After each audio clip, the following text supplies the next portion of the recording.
Мужик выходит на центр Красной площади, снимает штаны и начинает делать все свои дела.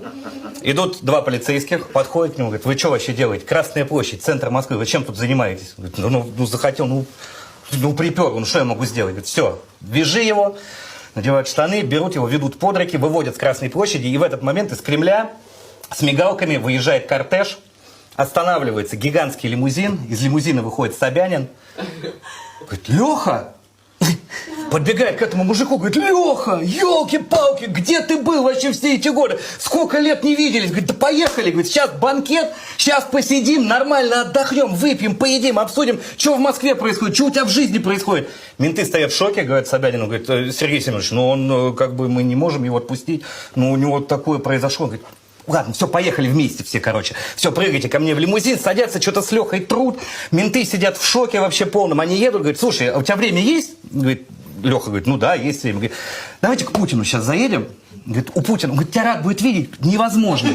Говорит: давайте заедем, у меня там как раз сейчас совещание, мы быстро там рабочие моменты обкашляем. Все, приезжают, идут по коридору, менты уже седые. Они идут, говорят: мы не можем его отпустить. Как бы. Он говорит: да пошли с нами, хрен с ним. Все, заходит в кабинет Путина, он что-то сидит, пишет. Че, Леха, что ли?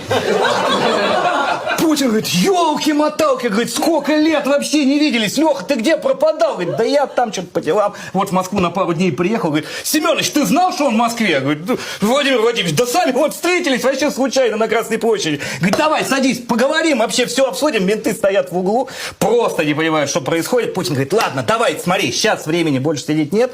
Мне надо лететь в Рим. У меня в Ватикане встреча с Папой Римским. Ну, не могу пропустить. Говорит: если бы я знал, я бы, конечно, перенес. Говорит: Лех, все, полетели со мной.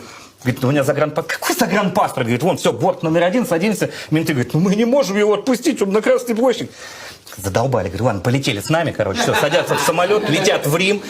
Собянин, Путин и Леха сидят, что-то обсуждают, ржут, чай пьют. Эти в полном шоке сидят в углу, прилетают в Рим. Их везут с кортежем в Ватикан. Они приезжают в Ватикан. Там миллион народу на площади собралось. Говорит: сейчас, смотри, я быстро. Мне, говорит, быстро: Леха, извини. Говорит: ну, правда, ну не могу отменить рабочая встреча с Папой Римским. Говорит: ладно, пошли со мной, короче. Все, говорит, пошли со мной. Менты говорят: ну, говорит, нет, здесь мы вас не пропустим. Говорит: внизу подождите ментам. Говорит: он никуда не убежит. Путин говорит: слово даю. Все. Они втроем поднимаются куда-то. Все, один мент говорит: я говорит, вообще в шоке. Я просто не понимаю, что происходит. В этот момент все, на балкон выходит Папа Римский. Вместе с Папой Римским выходит Леха. Все, они стоят на балконе. Этот мент с водой возвращается, второй мент лежит. Лежит в обмороке. Говорит: Витька, говорит, что с тобой? Поднимает его, что-то по щекам бьет, поднимает, водичка его отпаивает. Говорит: слушай, ну я все понимаю. Ну я понимаю. Ну, говорит, ну он мог теоретически знать Собянина. Ну, может, они где-то в Тюмени когда-то там пересекались, может, где-то работали. Ну ладно. Ну, может быть, с Путиным он как-то через Собянина познакомился. Ну я не понимаю. Но когда он вышел на балкон вместе с Папой Римским, и они начали вдвоем махать руками, и какой-то итальянец ко мне подошел и говорит: слышь, а что это за хер рядом с Лехой стоит? Я вообще не...